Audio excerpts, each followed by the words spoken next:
প্রেত কথা। এখানে গল্প নয়, ঘটনা শোনানো হয়। হ্যালো এভরিওয়ান, ওয়েলকাম টু প্রেত কথা। প্রেত কথার ৮০ নম্বর এপিসোডে সকলকে স্বাগত। আমি গৌরব আছি তোমাদের সঙ্গে, সাউন্ডে রয়েছে সৌম্যদীপ। এপিসোড শুরু করবার আগেই সকলকে জানাই দোল পূর্ণিমার শুভেচ্ছা। একটা খুব শুভ দিন আজকে, এবং এই শুভ দিনে আজকে আমাদের একটা স্পেশাল এপিসোড ৮০ নম্বর এপিসোড পড়েছে। আশা করা যায় আজকের দিনটায় তোমরা খুব আনন্দ করেছো। আশা করছি আজকে প্রত্যেকের জীবন অনেক রঙিন হয়ে উঠেছে, এবং এভাবেই আমাদের একে অপরের জীবনকে কিন্তু আরও রঙিন করে তুলতে হবে। প্রত্যেকটা দোল পূর্ণিমা যেন প্রত্যেকের খুব ভালোভাবে কাটে, এই কামনা করি, এবং অনেক অনেক শুভকামনার সাথে আজকের এপিসোড শুরু করছি। ৮০ নম্বর এপিসোড, একটা স্পেশাল এপিসোড, অন্তরা রায় চক্রবর্তীর পাঠানো একটি ঘটনা। এবং গত ৪-৫টা এপিসোডের মতো উনি ৪০, ৫০, ৬০, ৭০ এই 4টে এপিসোড উনি ঘটনা পাঠিয়েছিলেন, এবং গত 4টে এপিসোডের মতো কিন্তু এই এপিসোডটাও মারাত্মক ভয়ের হতে চলেছে। এবং তিনি অ্যাকচুয়ালি দুটো ঘটনা পাঠিয়েছেন, তার মধ্যে আমি এই ঘটনাটাকে ফার্স্টে সিলেক্ট করে নিয়েছি। একটা বড় ঘটনা, একটাই ঘটনা, এবং আজকে কিন্তু ভয় লাগতে চলেছে বেশ। এবং তার পাশাপাশি শুরু করছি আজকে আমাদের এপিসোড। এবং এপিসোড শুরু করবার আগে প্রত্যেককে একবার একসাথে লাইক বাটনে প্রেস করে দিতে বলবো, চ্যানেলটাকে সাবস্ক্রাইব করতে বলবো, নোটিফিকেশন বেল অন করে দাও। তোমাদের লাইক, কমেন্ট এগুলো খুব জরুরি। এবং তার পাশাপাশি যেটা জানিয়ে রাখা যে প্রত্যেক শুক্রবার এবং রবিবার রাত 10টার সময় প্রেত কথার এপিসোড আসতে থাকে। এবং আমরা চলে যাচ্ছি একেবারে আজকের আমাদের স্পেশাল এপিসোডে, ৮০ নম্বর এপিসোডে, অন্তরা রায় চক্রবর্তীর পাঠানো ঘটনার সাথে একটা ভয়ানক ঘটনা। ডিয়ার গৌরব, অনেকদিন পর আজ একটা ভয়ঙ্কর ঘটনার সন্ধান পেয়ে তোমায় আবার লিখতে বসলাম পূর্বের ন্যায়। ঘটনাটি আমি শুনেছি আমার পরিচিত এক আয়া মাসির কাছ থেকে। মাসির নাম নমিতা মাসি। উনি কোনো এক সময় আমার ছেলের জন্মের পর তাকে দেখাশোনার সূত্রে আমাদের বাড়িতে আসেন। সেই পরিচয়টুকুই মধুর হয়ে রয়ে গিয়েছিল। হঠাৎ আবার 4 বছর পর আমার তার সাথে দেখা হয় রাস্তায়। স্কুল থেকে ফেরার পথে তার সাথে দেখা হওয়ায় দৌড়ে গিয়ে একগালে এসে জিজ্ঞাসা করি, মাসি কেমন আছো? চিনতে পারছো আমায়? উত্তরে মাসি সেই 4 বছর পূর্বের ন্যায় জবাব দেয়, ভালো আছি মা। ছোট্ট বাবাটা কেমন আছে তোমার? তারপর এই কথা সে কথা প্রসঙ্গে তাকে যখন জিজ্ঞাসা করি যে তুমি এখন থাকো কোথায়, উত্তরে সে আমায় এমন একটি ঘটনা শোনায় যা তোমায় না লিখে থাকতে পারলাম না। এবার বলি, আমি অন্তরা রায় চক্রবর্তী, বেহালা শিলপাড়ার বাসিন্দা। এর আগে আমার লেখা সত্যি ভৌতিক ঘটনাগুলি 40, 50, 60 এবং 70তম পর্বগুলিতে তুমি খুব যত্ন সহকারে তোমার প্রকৃতি প্রদত্ত স্বরমাধুর্য দিয়ে শুনিয়েছিলে। তাতে ভাই আমি তোমার কাছে কৃতজ্ঞ।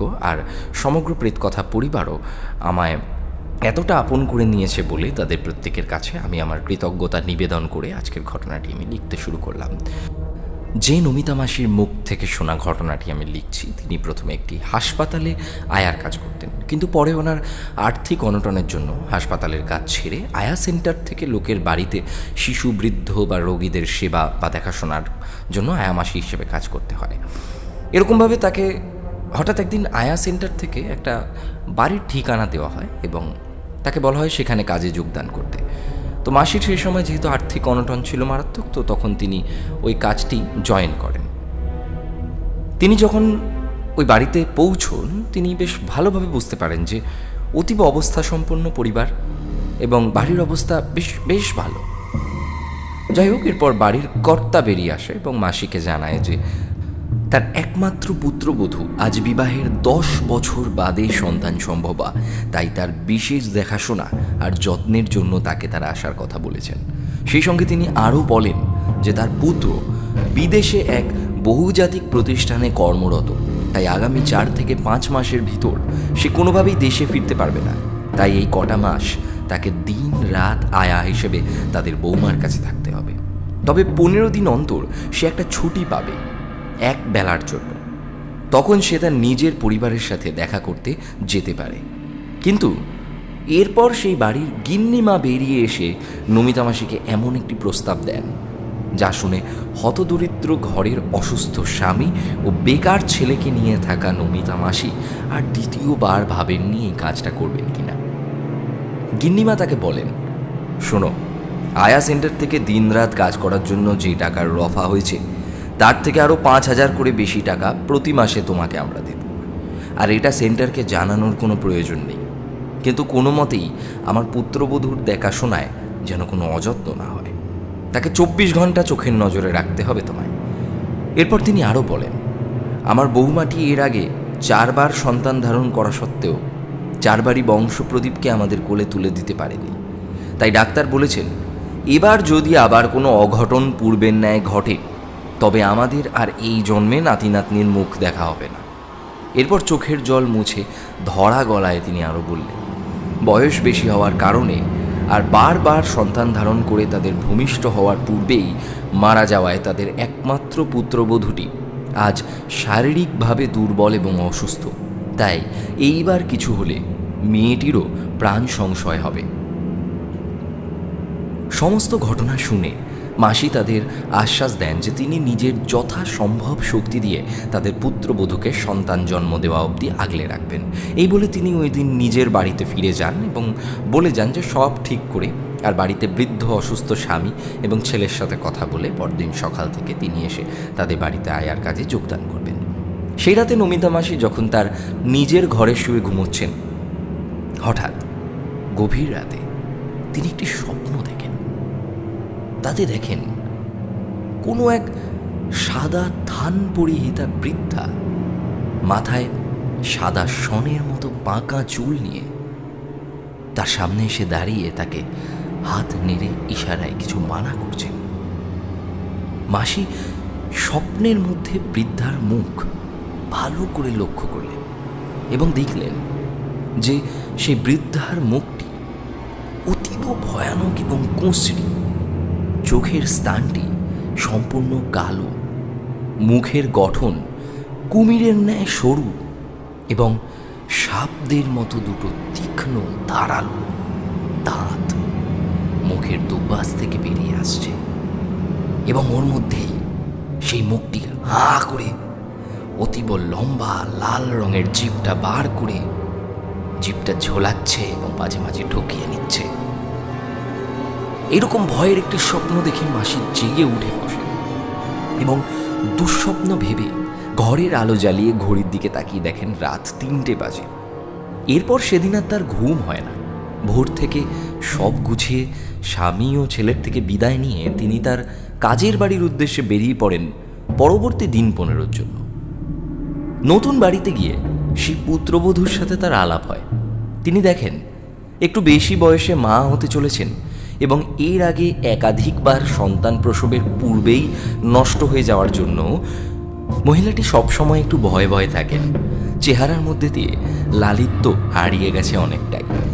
মাসির সাথে আলাপের পরেই নিজের ঘরে নিয়ে গিয়ে পুত্রবধূটি মাসির হাত দুটো ধরে অঝরে কাঁদতে লাগলেন এবং বললেন, তুমি যে করেই হোক আমায় আগলে রেখো। আমি 4 বার মা হতে গিয়ে প্রতিবার ব্যর্থ হয়েছি। এবারেও যদি এরকম কিছু হয় আমি নিজেকে শেষ করে দেব। তুমি আমায় ছেড়ে যাবে না বলো? আমার নিজের মা নেই, স্বামীও বিদেশে থাকে। তুমি কথা দাও মায়ের মতো আমায় আগলে রাখবে সন্তান জন্মানো অবধি। নমিতা মাসি এই সময় প্রথমে কিছুই বুঝতে পারেন। তিনি বলেন, নিশ্চয়ই, আমি তোমার সুস্থ সন্তানের জন্ম দেওয়া অবধি তোমার সাথেই থাকবো। কিন্তু তুমি এমন ভয় পাচ্ছ কেন? আমায় বলো মা, কোথায় তোমার অসুবিধা? তখন সেই বাড়ির পুত্রবধূটি যা বলেন তা হলো অনেকটা এই রকম যে প্রতিবার সন্তান ধারণ করে জন্ম দেওয়ার সময় ঠিক 3-4 মাস আগে কেউ যেন এসে শিশুটিকে ভূমিষ্ঠ হওয়ার পূর্বেই নিঃশেষ করে দিয়ে চলে যায় এবং এই 4 বারই নাকি সব শিশুগুলি জন্মের আগে এভাবেই মারা গিয়েছিল প্রতিবার এবং প্রত্যেকটা বার।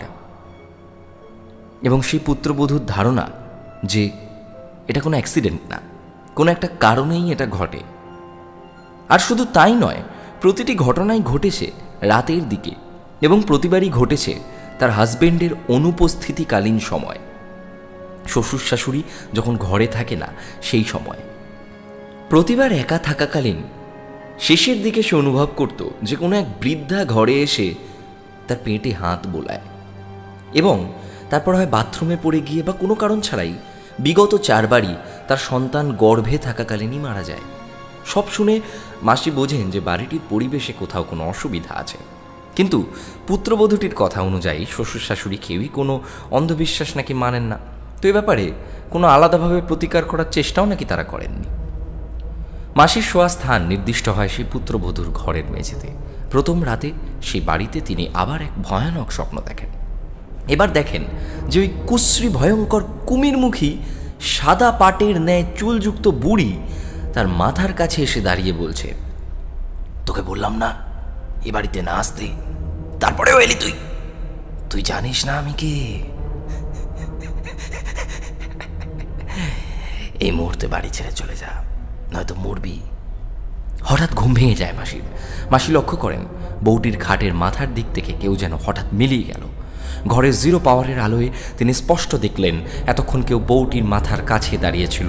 এরপর তিনি উঠে গিয়ে দেখলেন যে পুত্রবধূ নিশ্চিন্তে ঘুমোচ্ছে। তখন মাসি তার মাথায় সস্নেহে হাত বুলিয়ে বললেন, তোর কোনো চিন্তা নেই, আমি আছি।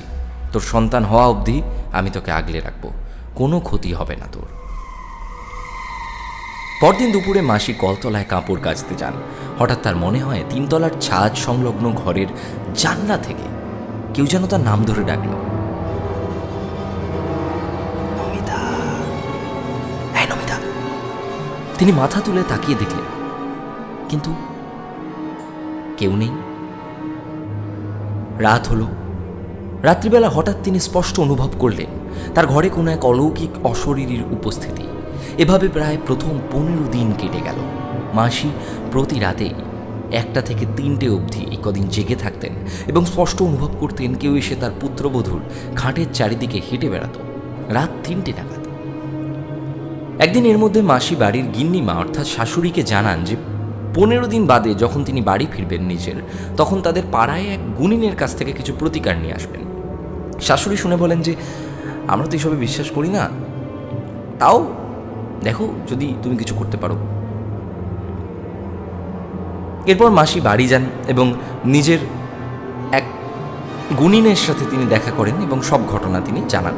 এরপর তিনি মা তারার পূজার ফুল ভরা মাদুলি সেই পুত্রবধূকে পরিয়ে দেওয়ার নির্দেশ দেন এবং বারবার বলে দেন যে সন্তান ভূমিষ্ঠ হওয়া অবধি সেই মাদুলি যেন সে পরে থাকে। সেদিন মাসির কাজের বাড়িতে ফিরতে বেশ রাত হয়ে যায়। এরপর নমিতা মাসি ধীরে ধীরে পুত্রবধূর ঘরে ঢুকে তার ব্যাগ থেকে মাদুলিটি বের করে এবং মা তারার নাম করে পুত্রবধূর গলায় পরিয়ে দেন। কিন্তু এ সময় মাসি বলেন যে তিনি স্পষ্ট অনুভব করেন যে ঘরটা কেমন অস্বাভাবিকভাবে ভারী হয়ে গেল এবং হঠাৎ একটি দমকা বাতাস ঘরের ভিতর দিয়ে প্রবল বেগে খোলা জানলা দিয়ে বেরিয়ে গেল ঝড়ের গতিতে। ওই ঘরে তখন শাশুড়ির মা উপস্থিত ছিলেন। ব্যাপারটি লক্ষ্য করে তিনি বলেন যে কি মনে হয় বাড়িতে কিছু আছে? আমারও মনে হয় সব শুনে গেল। হে ঈশ্বর, রক্ষা করো তুমি এবারের উত্তরসূরিকে এইবার। এই বলে এক দীর্ঘ নিঃশ্বাস ছাড়লেন শাশুড়ি। মাসি তখন জিজ্ঞাসা করলেন, কি হয়েছে? আমায় যদি একটু বলেন তাহলে ভালো হয়। মনে হয় কিছু লুকোচ্ছেন। কিন্তু হঠাৎ সেই বাড়ির কর্তামশাই সেই স্থানে এসে দাঁড়ায়। গিন্নিমা কোনো কথা না বলে সেখান থেকে বেরিয়ে যান। সেই দিন রাতে ঠিক 3টে নাগাদ হঠাৎ এক ভয়ানক গলার খ্যানখ্যানে আওয়াজে মাসির ঘুম ভেঙে যায়। এমনিতে তিনি প্রতি রাতেই সেই সময়টিতে জেগে থাকতেন এবং ওই বাড়ির বউটির উপর নজর রাখতেন। কিন্তু সেদিন নিজের বাড়ি যাওয়া আসার পথশ্রমে ক্লান্ত হয়ে ঘুমিয়ে যান তিনি। হঠাৎ নিজের কানের কাছে বিকৃত কণ্ঠে তিনি শুনতে পান কেউ খনা গলায় বলছে, তোকে বারবার বলা সত্ত্বেও তুই বিদায় হলি না, উল্টে মাদুলি এনে বউটাকে পড়ালি। তুই কি ভাবলি আমি ভয় পাবো? না রে, না না, আমি এবার তোর কি অবস্থা করি দেখ। এই বলে হঠাৎ মাসি অনুভব করলেন তার মাথার চুলের মুঠি ধরে কেউ যেন তাকে টানছে এবং হঠাৎ করে মাসি গিয়ে দেয়ালে ধাক্কা খেলেন। তার ঘুম তখন একেবারে কেটে গেছে। এরপর আধো আলো আঁধারিতে তার শীর্ণ কায়া রিজু দেহটিকে শূন্যে তুলে ছুঁড়ে ফেলে দেন মেঝেতে এবং চিৎকার করে বলেন, চলে যা, আমার খাবার আমায় না খেতে দিলে তোকেই খাবো এবার। বলে হাসতে হাসতে বিকৃত স্বরে ঝড়ের গতিতে বার হয়ে যায় জানলা খুলে। এরপর যখন মাসির জ্ঞান ফেরে তিনি দেখেন যে ডাক্তার এসে তাকে ইঞ্জেকশন দিচ্ছেন। তার সারা গায়ে তীব্র ব্যথা এবং প্রবল জ্বর। এরপর সেই বাড়ির গিন্নিমা সকল কথা নমিতা মাসির মুখে শুনে বললেন, যাও নমিতা, তুমি ফিরে যাও।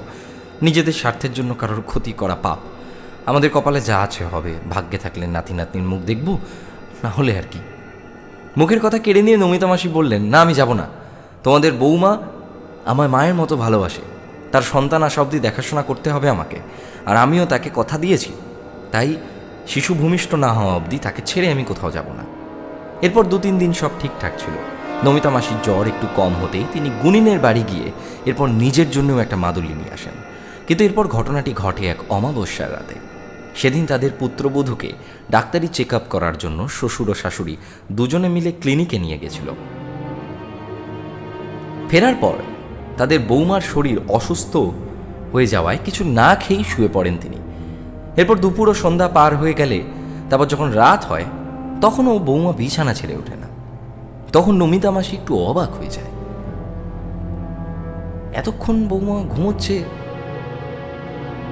এই ভেবে সে রাতের দিকে কিছু খাবার করে বৌমার কাছে বিছানাতেই নিয়ে যায়, ভাবে শরীরটা খারাপ লাগছে হয়তো। তখন বেশ কয়েকবার ডাকার পর হঠাৎ করে সে পুত্রবধূ চোখ মেলে তাকান। মাসি দেখে অবাক হয়ে যান। পুত্রবধূর দু চোখ জবা ফুলের মতো লাল, মুখের আকৃতি কেমন যেন বেঁকে গিয়ে সরু কুমিরের মতো হয়ে গেছে। জিভটি বৃহৎ হয়ে লাল রঙের মুখের সামনে ঝুলে পড়েছে এবং তার থেকে লালা পড়ছে। এই ধরনের মুখ মাসি স্বপ্নে দেখেছে। মাসিকে দেখেই বিছানায় সোজা হয়ে বসে অদ্ভুত খনা এক পাশবিক বিকৃত স্বরে দাঁত ঘষতে ঘষতে তার বৌমা বলে, যা তুই এখান থেকে, আমার বিষ দৃষ্টি এ সংসারে সবসময় অভিশাপ হয়ে থাকবে। এরপর রাগে গর্জাতে গর্জাতে আরো বলেন, আমি প্রতিবার আসি আর পেটের গুলোকে খেয়ে নিই, প্রত্যেকবার, এবারেও খাবো, তোরা কেউ আটকাতে পারবি না। খুব ভেবেছিলি তাই না যে মাদুলি দিয়ে আটকে রাখবি আমায়? দেখ, এই মাদুলি ওর আর গলায় নেই, এবার আমি খেয়ে নেব ওর পেটেরটাকে। এই বলে বৌমাটি হাত দিয়ে সজোরে মাসিকে একটা ধাক্কা মারেন। মাসি দুর্বল শরীরে দেয়ালে আঘাত লেগে মেঝেতে পড়ে যান। পিঠে তখন তার প্রচণ্ড চোট আসে এবং সেই যন্ত্রণা নিয়ে মাসি আবার কোনো রকমে উঠে দাঁড়ান এবং টলতে টলতে একবার বউটির সামনে যান এবং নিজের গলা থেকে মাদুলিটি ছিঁড়ে নিয়ে বৌমার গায়ে ছুঁড়ে মারেন। হঠাৎ বিভৎস এক কান ফাটানো চিৎকার করে বউটি খাটের উপরে লুটিয়ে পড়েন। আর এই দৃশ্য দেখতে দেখতে মাসিরও দু চোখের সামনে সব কিছু অন্ধকার হয়ে যায়। এরপর যখন মাসির জ্ঞান ফেরে তিনি দেখেন পাশের ঘরের খাটে তিনি শুয়ে আছেন। ডাক্তার এসে আবার তাকে দেখছেন। জ্ঞান ফিরতেই তিনি বৌমার খবর নিতে জানতে পারেন যে ডাক্তার তাকেও চেক করে ওষুধ দিয়েছেন, তাই তিনি এখন পাশের ঘরে ঘুমোচ্ছেন। এবার মাসি সে বাড়ির গিন্নিমাকে ডেকে বললেন, মাগো, তোমাদের বৌমাটির বড় বিপদ, সব জেনেও আর চুপ করে থেকো না, এক্ষুনি একবার যাও, সে গুনিনকে ডেকে আনো, আর যদি এখনো কোনো ব্যবস্থা না করো তাহলে সন্তান আসবে কি করে তার কোলে। সব শুনে বাড়ির কর্তাকে ডেকে নমিতা মাসির সামনেই গিন্নিমা তাকে পরিষ্কার জানান, অনেক হয়েছে, সারা জীবন চুপ করে থেকে অভিশাপ লুকিয়ে আমরা বৌমার অনেক ক্ষতি করেছি। এবারেও যদি তুমি চুপ করে থাকো আমি তবে এ বাড়ি থেকে চলে যাব। অন্তত যে শিশুটা আসছে, যে পৃথিবীর আলো দেখবে, তাকে আসতে দাও। শ্বশুর মশাই এই কথা শুনে মুখ নিচু করে থাকেন এবং সম্মত হন যেন সেই গুনিনকে ডেকে আনা হয়। এরপর গুনিন আসেন, জানতে চান এসবের পেছনে কারণ কি। তখন বাড়ির কর্তা এমন কথা জানান যা শুনে নমিতা মাসি অবাক হয়ে যান। তার এক বড় দিদি ছিল, জন্মের পর থেকে সে অত্যন্ত কুৎসিত দেখতে হওয়ায় বাড়ির কেউ তাকে পছন্দ করত না। গ্রামে সে সকলের অবহেলায় বড় হয়ে ওঠে। পাত্রপক্ষ বিয়ের জন্য দেখতে এলে তাকে সবার সম্মুখে অত্যন্ত অপমান করে যায়। কিন্তু তা সত্ত্বেও পিতা মাতা পাত্রপক্ষের কাছে প্রচুর অর্থ পণ স্বরূপ দিয়েও, নানা মূল্যবান যৌতুকের প্রলোভন দেখিয়েও তাদের কন্যাটিকে উদ্ধার করতে পারে না। শুনে পাত্রের পিতা বলেন, আরে মশাই, টাকা দিয়ে বাড়ির বউ কিনতে আসিনি আমরা, দরাদরি করবেন না। এ মেয়ের মুখ যা, তাতে আমার ঘরে পরবর্তী প্রজন্ম সব কুমির মুখও হয়ে জন্মাবে, তা আমি চাই না।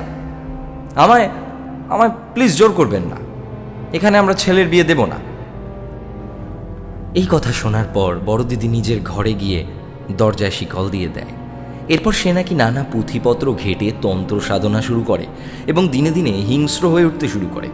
শুধু দুবেলা খাবার দেওয়ার জন্য তার ঘরে যারা যেত তাদেরকে নাকি গালাগালি করত, চুলের মুঠি ধরে মারত, জিনিসপত্র ছুঁড়ে আঘাত করত এবং ওতে দুর্ব্যবহার করে নিজের ঘর থেকে তাড়িয়ে দিত। এভাবে বহু বছর সে নিজেকে নিজের ঘরে বন্ধ করে রাখত। কেবলমাত্র একটা সময়ের পর থেকে প্রতি অমাবস্যায় রাতের অন্ধকারে কোথায় যেন সে বেরিয়ে যেত। তা প্রথম দিকে কেউ জানতো না।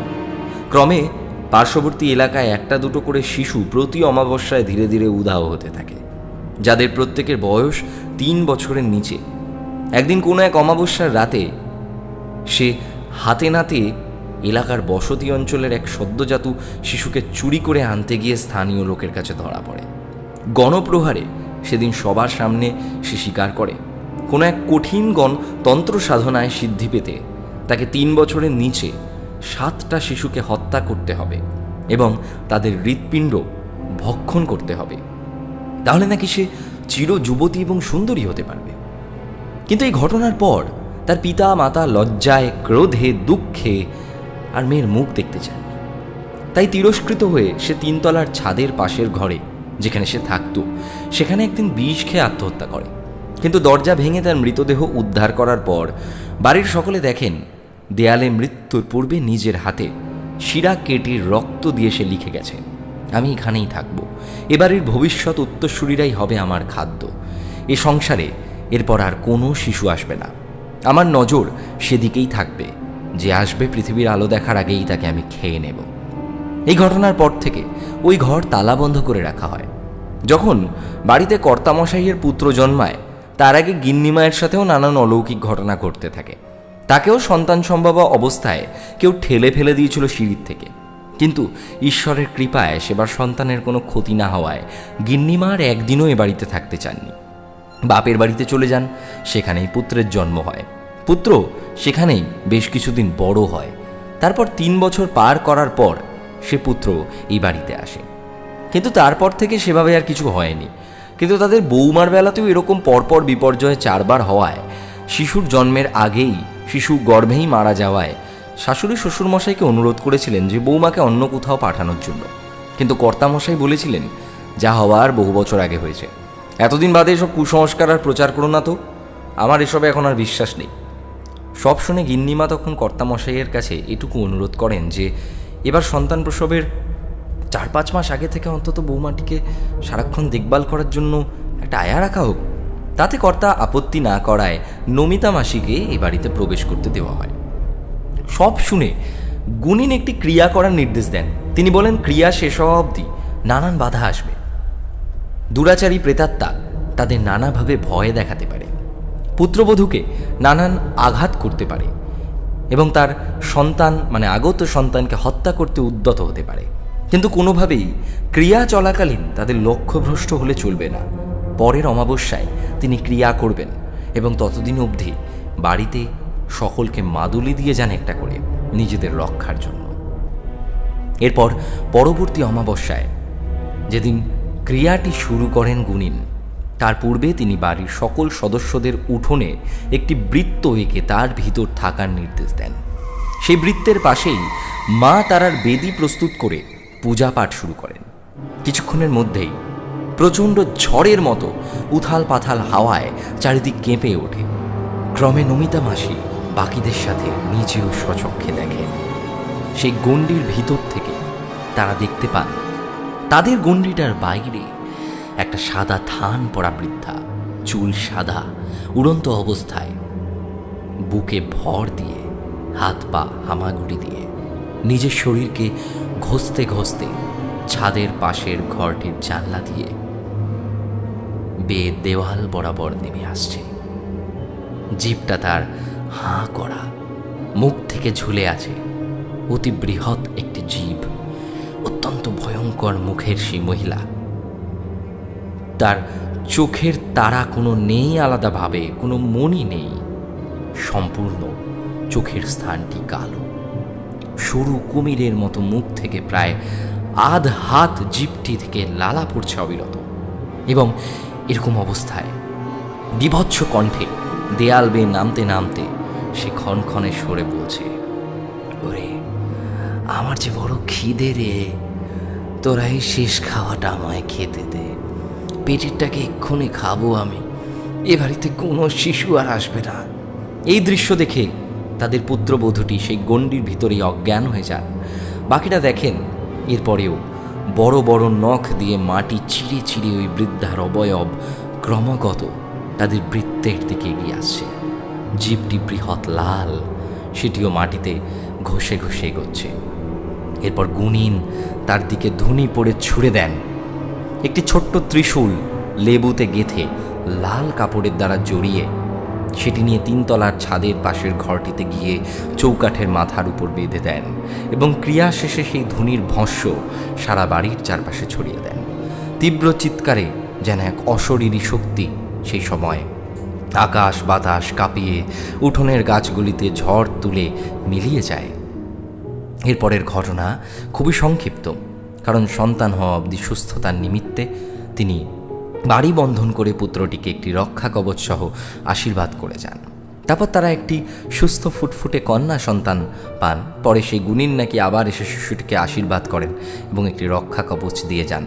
সেটি 3 বছর অবধি শিশুটিকে ধারণ করার নির্দেশ দেন। কিন্তু ঘটনার শেষে নমিতা মাসি বলেন তার ঠিকানা বর্তমানে ওই কর্তামশাইয়ের বাড়িটাই, কারণ তিনি এরপর আর ওই বাড়ি থেকে বের হননি কখনো। এখন তিনি আর আয়ার কাজ করেন না, কারণ কর্তাবাবু, গিন্নিমা, বৌমা এবং বিদেশ থেকে ফিরে সেই পরিবারের পুত্র তাদের সারাক্ষণের জন্য সেই নমিতা মাসিকে সংসারে স্থান দিয়েছেন। তাদের মধ্যে নমিতা মাসি তাদের পরিবারের আজ একজন। কোনো মতেও সে অন্য কোথাও তাদেরকে ছেড়ে যেতে পারবে না, কারণ তার জন্যই তাদের পরিবার আজ এত বছর বাদে সন্তানের মুখ দেখেছে। মাসির স্বামী এরপর 1 বছরের মাথায় মারা যান। মাসি ছেলের বিয়ে দিয়ে বাড়ি দেখাশোনার দায়িত্ব দিয়ে বরাবরের জন্য আয়ার কাজ ছেড়ে ও বাড়িতে চলে যান। এরপর তিনি এ বাড়ির পুত্রবধূ রত্নার মা ও তার ছোট্ট 3 বছর 2 মাসের কন্যা রাজন্যার সর্বক্ষণের দেখাশোনার ভালো দিদান হয়ে যান। এই ছিল আজকের ঘটনা। ঘটনাটি আমার শুনতে শুনতে একদম গল্পের মতো মনে হয়েছিল, কিন্তু এটি সত্যি এক ভয়ঙ্কর সত্য ঘটনা যা নমিতা মাসির জীবনে বিগত এই 4 বছরের মধ্যে ঘটে। তাই প্রিয় গৌরবের প্রেতকথায় যদি ঘটনাটি সিলেক্ট করা হয়, তবে 80তম এপিসোডের জন্য ঘটনাটিকে পাঠ করার অনুরোধ জানালাম। শেষে বলি, ভালো থেকো গৌরব। অনেক অনেক আন্তরিক শুভেচ্ছা তোমায় আর প্রেতকথা পরিবারের সকল শ্রোতাদের জন্য।